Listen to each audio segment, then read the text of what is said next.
वैभव खाली सड़क पर आगे जा रहा था। उस अंधेरी काली रात में जहां चारों तरफ सन्नाटा पसरा हुआ था।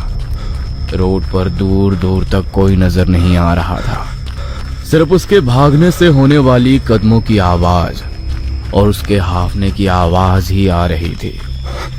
उसके पूरे कपड़े खून से सने हुए थे। जगह जगह खून के निशान, शरीर पर कई जगह कट लगा हुआ था। वो भागता हुआ बुरी तरह थक गया था। एक पेड़ के नीचे खड़ा होकर गहरी सांस लेने लगा। शिट यार, कुछ समझ में नहीं आ रहा, हम लोग इस मनहूस जंगल में आए हैं क्यों? कहते हुए वो आज शाम की बातें याद कर रहा था। यार, आज शाम कॉलेज से आने के बाद हम लोग मेरे चाचा के फार्म हाउस पर चलेंगे। वाह, फार्म हाउस, मजा आएगा। तुम्हारे चाचा का फार्म हाउस कहाँ पर है? अरे शहर के बाहर जंगल में। रात के वक्त जंगल में नहीं यार, मैं नहीं आऊंगा। अरे इसके लिए फार्म हाउस बीच शहर में लेकर आजा। साला डरपोक, कॉलेज में आ गया पर मम्मी का हाथ नहीं छोड़ रहा है। यार चलना, थोड़ी ड्रिंक करेंगे, मस्ती करेंगे और फिर वापस आ जाएंगे। अरे तू किससे ड्रिंक की बात कर रहा है? ये साला तो दूध की बोतल लेगा। कहते हुए रोनित हंसने लगा और उसकी बात सुनकर मनीष भी हंस पड़ा। अपने दोस्तों को हंसता देख वैभव को गुस्सा आ गया और वो फार्म हाउस जाने के लिए तैयार हो गया। वे सब लोग साथ में फार्म हाउस पहुंचे। कुछ भी बोलो, मेरे चाचा का फार्म हाउस बहुत सुंदर है। हाँ यार, वो तो है, मगर यहाँ पर हम लोग अकेले क्या करेंगे? अरे साथ में लड़कियां आती तो मजा आ जाता। तुझे तो हर वक्त शराब और शबाब के अलावा कुछ नहीं सूझता। तू तो बोल रहा था शहर से थोड़ी ही दूर है, हम लोग जंगल के काफी अंदर आए हैं, उसके बाद तेरे चाचा का फार्म हाउस है। यार तू फिर से रोने लग गया, मूड मत खराब कर यार, थोड़ी देर बाद सब लोग मिलकर ड्रिंक करेंगे। कहते हुए रोनित एक कमरे में चला गया। मनीष और वैभव एक कमरे में थोड़ी देर आराम करने के बाद वे लोग बाहर आए और ड्रिंक करने लगे। अरे यार, बर्फ लाना तो भूल गए। अरे मैं किचन में चेक करता हूँ, शायद फ्रीज में बर्फ मिल जाए। कहते हुए मनीष बर्फ लेने किचन में चला गया, मगर काफी देर तक वापस नहीं आया। अरे यार, ये मनीष बर्फ लेने किचन में गया है या हिमालय में? तो रुक, मैं भी उसे देखकर आता हूँ। कहते हुए रोनित जाने लगा तो वैभव ने उसका हाथ पकड़कर रोक लिया। प्लीज यार, मुझे अकेले छोड़कर मत जा, मुझे डर लगता है। ये सुनकर रोनित पहले जोर जोर से हंसा और फिर उसे समझाते हुए बोला, वैभव मेरी जान, अरे हम लोग कॉलेज के फाइनल ईयर में हैं। इस साल हम लोगों की जॉब लग जाएगी। जॉब के सिलसिले में भी कई बार घर से बाहर अकेले रहना होगा, तब तू कैसे मैनेज करेगा? वो सब मुझे नहीं पता, तू कहीं मत जा। कहते हुए वो रोनित को रोकने की कोशिश करने लगा, मगर रोनित नहीं रुका। वैभव वहीं अकेला बैठ उन दोनों का इंतजार कर रहा था, मगर दोनों में से कोई भी काफी देर तक वापस नहीं आया। रोनित, मनीष, प्लीज मजाक मत करो, कहाँ हो तुम लोग? देखो मैं यहाँ से चला जाऊंगा। कहते हुए उसने पलटकर देखा तो भी कोई वापस नहीं आया। अब उसे डर लगने लगा था। अरे यार, ये दोनों कहाँ चले गए? तभी घर में कुछ अजीब सी आवाज आने लगी, मानो कोई रो रहा हो। वैभव उस आवाज की तरफ धीरे धीरे बढ़ने लगा। वो आवाज बहुत तीखी होती गई। अब वैभव को डर लग रहा था। वो अपने दोस्तों को बार बार आवाज लगा रहा था, मगर कोई भी उसकी आवाज नहीं सुन रहा था। वो डर कर वहां से निकल गया और अब जंगलों में अकेले भाग रहा था। पेड़ के नीचे खड़े होकर उसने थोड़ी देर गहरी सांस ली ही थी कि उसे किसी के चीखने की आवाज आई। वो आवाज इतनी तेज थी कि वो पूरी तरह से सहम गया। उसके हाथ पैरों के रोंगटे खड़े हो गए। इस जंगल में कोई है? उसने बिना सोचे समझे फिर से भागना शुरू कर दिया। वो धीरे धीरे अपने दोस्तों को आवाज भी लगा रहा था, मगर ऐसा लग रहा था कि कोई उसके पीछे चल रहा है। जब भी वो पलटकर देखा वहां पर कोई नहीं था। तभी उसे ठोकर लगी और वो जमीन पर गिर गया। मोबाइल की रोशनी में उसने देखा तो ये रोनित का बैग था जो वो हर वक्त अपने साथ रखता था। रोनित का बैग यहाँ पर? ये बैग तो फार्म हाउस में था।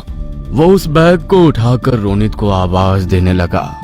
रोनित, कहाँ हो तुम? मेरे सामने आओ। आवाज देता हुआ वो इधर उधर अपने दोस्तों को ढूंढ रहा था, मगर कोई भी उसे नजर नहीं आता। तभी वो एक पेड़ के नीचे आया तो पेड़ पर से उसके सर पर कुछ पानी की बूंदें टपकी। उसने डरते हुए उन पानी की बूंद को हाथ में लिया तो वो पानी नहीं बल्कि खून था। उसके मुंह से चीख निकल गई। उसका दिल जोरों से धड़क रहा था। उसने पेड़ पर देखा तो कुछ नहीं था। उसे कुछ समझ नहीं आ रहा था उसके साथ क्या हो रहा है। तभी उसे रोनित की आवाज सुनाई दी। वैभव, कहाँ जा रहे हो? अरे ये तो रोनित की आवाज है। रोनित, कहाँ हो तुम? मेरे सामने आओ। मगर अब ना तो रोनित की आवाज आई और ना वो सामने आया। वो घबराकर आगे बढ़ने लगा। तभी किसी ने उसका हाथ पकड़ लिया। वो डरकर वहीं खड़ा हो गया। उसकी हिम्मत नहीं हुई कि वो पलटकर देखे कि किसने उसका हाथ पकड़ा है। उसके हाथों पर पकड़ मजबूत होती गई।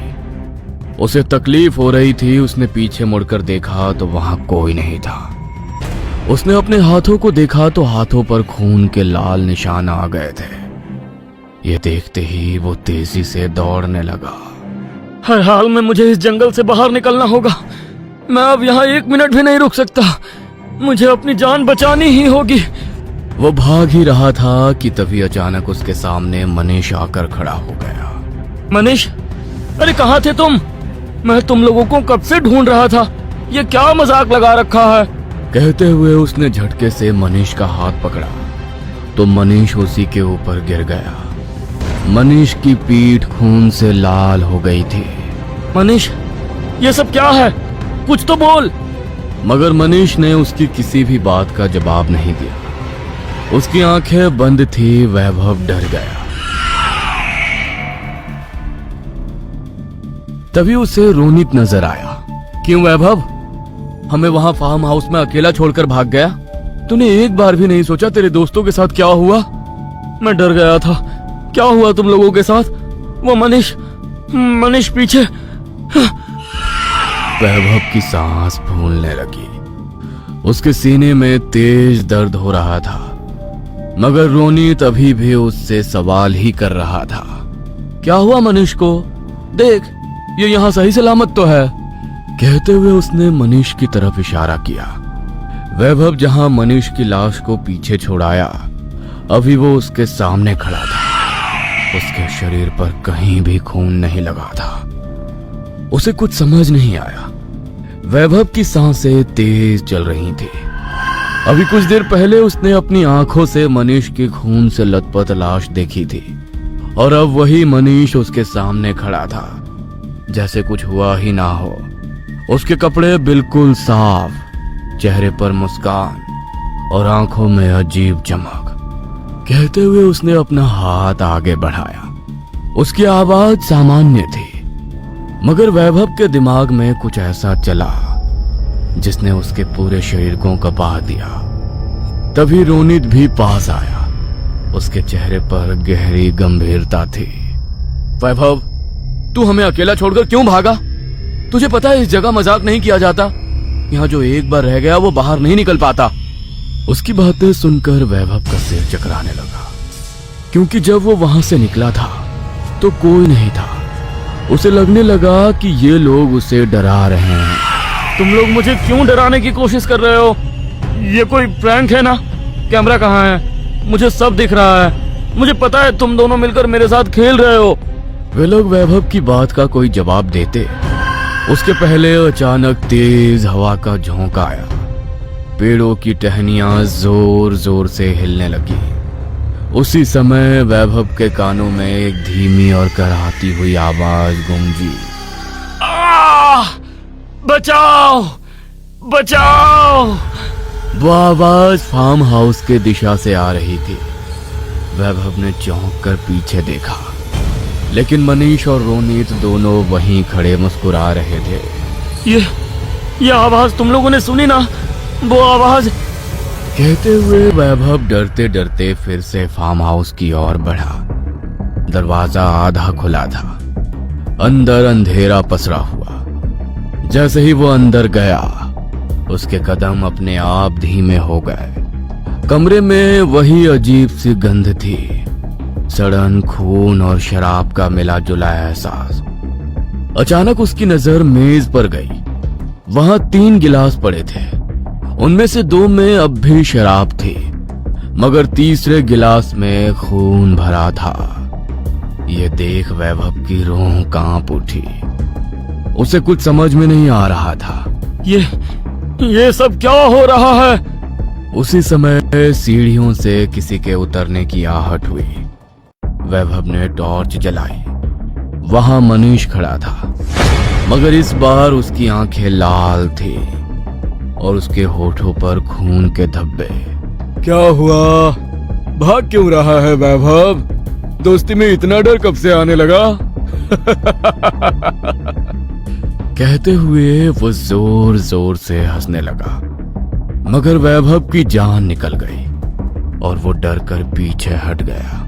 तभी अचानक पीछे से रोनित ने उसकी गर्दन पकड़ ली। हाँ, तुझे पता है हम यहाँ क्यों लाए थे? वैभव घबरा कर उसकी ओर देखने लगा। क्यों लाए थे? क्योंकि फार्म हाउस सिर्फ एक घर नहीं, ये हमारी परीक्षा का मैदान है और तू हमारी कुर्बानी है। वैभव ने झटके से खुद को छुड़ाया और भागते हुए फिर से जंगल में निकल गया, मगर जितना दौड़ता उतना ही वो उसी जगह लौट आता। पेड़ एक जैसे दिख रहे थे, रास्ते घूमकर वापस वहीं लाते थे। अचानक उसने पीछे मुड़कर देखा तो उसकी रीढ़ की हड्डी तक ठंडी पड़ गई। मनीष और रोनित खून से लथपथ हालत में धीरे धीरे उसकी तरफ आ रहे थे। वैभव उन्हें देखकर डर गया और वहां से भाग नहीं पाया। प्लीज मुझे छोड़ दो, तुम लोग मेरे दोस्त हो। दोस्त वही होते हैं ना जो साथ निभाए, लेकिन तू हमें अकेला छोड़कर भाग गया। अब तुझे भी वही भुगतना होगा जो हमारे साथ हुआ। कहते हुए रोनित आगे बढ़कर वैभव को पकड़ रहा था, मगर वैभव पीछे हटता गया। तभी उसके पैर के पास कुछ चमकदार चीज गिरी तो उसकी अपनी ही गाड़ी की चाबी थी। वैभव गाड़ी तक पहुंचा और जैसे तैसे उसमें बैठ गया। वो तेजी से गाड़ी भगाने लगा। कुछ देर बाद जंगल खत्म होने लगा था। उसे दूर शहर की लाइट्स नजर आने लगी और वैभव को लगा कि वो बच गया। हाँ, मैं बच गया, अब मैं जिंदा हूं। मगर तभी अचानक उसकी नजर रियर व्यू मिरर में पड़ी। पीछे की सीट पर मनीष और रोनित बैठे मुस्कुरा रहे थे। कहाँ जा रहे हो? कहा था ना कोई यहाँ से बाहर नहीं निकल पाता। गाड़ी का कंट्रोल वैभव के हाथ से छूट गया और वो एक बड़े से पेड़ से जा टकराई। जब वैभव को होश आया तो उसने खुद को फिर उसी फार्म हाउस में पाया। उसके हाथ पांव बंधे थे। सामने एक बूढ़ा आदमी खड़ा था। तुम तीनों का खेल खत्म हुआ। ये सुन वैभव चीख कर बोला, ये सब क्यों? कौन हो तुम? मैं इस फार्म हाउस का रखवाला हूँ। सालों पहले यहाँ मेरे पूरे परिवार की हत्या हुई थी। उसके बाद से जो भी यहाँ आता है वो मेरे श्राप में फंस जाता है। लेकिन मेरे दोस्त मनीष और रोनित, वो तो कई साल पहले मर चुके थे जब पहली बार यहाँ आए थे। तू जिनसे मिल रहा है वो उनकी आत्माएं हैं और तू उनका शिकार है। वैभव की आंखों से आंसू बहने लगे। उसे समझ आ गया कि यह सब कोई खेल नहीं बल्कि असली धोखा था। उसके दोस्त उसे यहां इसलिए लाए थे क्योंकि वे खुद श्रापित आत्माएं बन चुके थे। वे अब उसे भी अपने साथ खींचना चाहते थे। अचानक वैभव के सामने अंधेरा छा गया। उसने अंतिम बार मनीष और रोनित को देखा। दोनों उसके ऊपर झुके हुए। अब तू भी हमारे साथ रहेगा हमेशा। कुछ दिनों बाद फिर रोनित के साथ कुछ लोग शहर से जंगल में घूमने आए। फार्म हाउस में जब उन्होंने कदम रखा तो 3 गिलास पड़े थे। तीनों में ताजा खून भरा हुआ था।